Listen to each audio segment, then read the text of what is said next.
నమస్తే. నేను శ్రీకాంత్ శర్మ.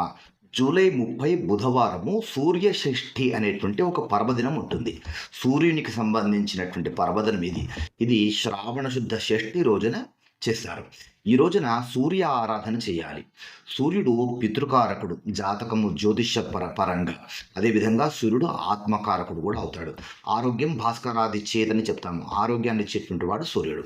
సూర్య సంబంధమైనటువంటి ఇబ్బందులతో బాధపడేటువంటి వారు సూర్య ఆరాధన తప్పకుండా చేయండి. అయితే విశేషించి ఈ రోజున మీ పిల్లల చేత సూర్యగ్రహానికి ఈ రోజున పూజ చేయించండి. ఎందుకంటే సూర్యుని వలన పిల్లలకు విద్యాభివృద్ధి, ఇంకా అనేక విధమైనటువంటి విజయము కూడా ఈ సూర్యుని వలన కలుగుతుంది.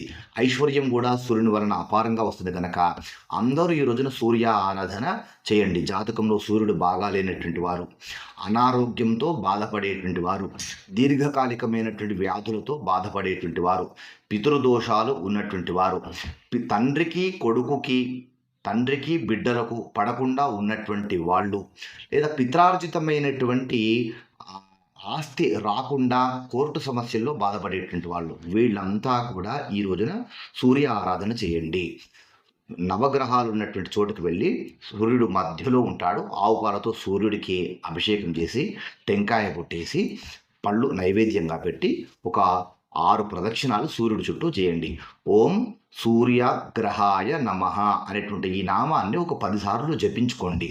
ఈ రోజున తప్పకుండా అందరూ ఆదిత్య హృదయం పారాయణం చేయండి.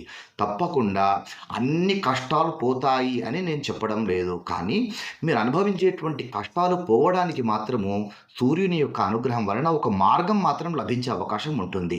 కనుక విశ్వాసంతో, భక్తితో సూర్యషష్ఠి రోజున ఈ విధంగా చేయండి. తప్పకుండా మీకు మంచి విజయము కలుగుతుంది.